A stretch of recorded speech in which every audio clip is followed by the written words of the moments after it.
ইতালির সমুদ্র বেষ্টিত শহর উদাইনে বসেছিল এশিয়া ভিত্তিক চলচ্চিত্র উৎসব ফার ইস্ট ফিল্ম ফেস্টিভ্যাল। সম্প্রতি পর্দা নামলো এই উৎসবের ২৮তম আসরের, যেখানে সেরা চলচ্চিত্রের পুরস্কার অর্জন করেছে জাপানিজ নির্মাতা তাইচি কিমুরার ফুজিকো। এছাড়াও এবার উৎসবে কোজি ইয়াকুসো, হংকং চলচ্চিত্র নির্মাতা উ পিংকে দেওয়া হয়েছে আজীবন সম্মাননা। আর কাদের হাতে উঠল সেরার মুকুট, দেখে নেওয়া যাক প্রতিবেদনে। বৈশ্বিক বাজারে এশীয় সিনেমার প্রচারের ক্ষেত্রে অন্যতম গুরুত্বপূর্ণ একটি প্ল্যাটফর্ম হিসেবে ধরা হয় ফার ইস্ট চলচ্চিত্র উৎসবকে। এবারের আসরে মোট ৭৬টি সিনেমা প্রদর্শিত হয়েছে, যার মধ্যে ছিল ৮টির বিশ্ব প্রিমিয়ার, ১৮টির আন্তর্জাতিক প্রিমিয়ার, ২১টি ইউরোপীয় প্রিমিয়ার সহ ২০টি সিনেমার ইতালীয় প্রিমিয়ার। এবছর জাপানিজ নির্মাতা তাইচি কিমুরার পারিবারিক ড্রামা ঘরানার সিনেমা ফুজিকো জিতে নিয়েছে উৎসবের সর্বোচ্চ সম্মান গোল্ডেন মালবেরি অডিয়েন্স অ্যাওয়ার্ড। এটি মূলত ১৯৭০-১৯৮০ এর দশকের জাপানের প্রেক্ষাপটকে কেন্দ্র করে নির্মিত, যেখানে একজন মধ্যবয়সী একক মায়ের গল্প বলা হয়েছে।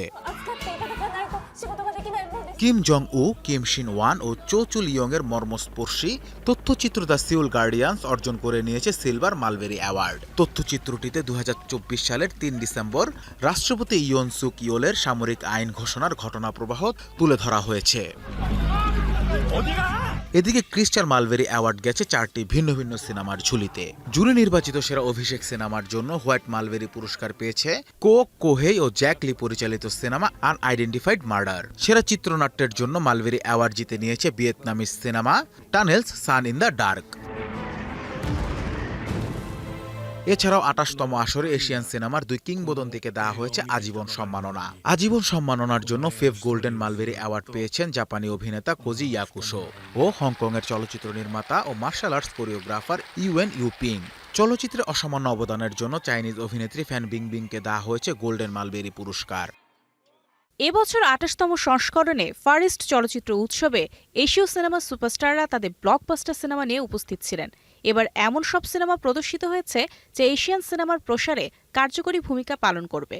এখানে যারা বিজয়ী হয়েছে তারা এই অঞ্চলের সিনেমাকে আরও সমৃদ্ধ করবে। আয়োজকদের পক্ষ থেকে জানানো হয়েছে, আসন্ন ২৯তম আসরটি ২০২৭ সালের ২৩ এপ্রিল থেকে ১ মে পর্যন্ত অনুষ্ঠিত হবে। আগামী আসরে ফোকাস কান্ট্রি হিসেবে থাকবে এশিয়ার দেশ Hong Kong. Anas Imran, star entertainment.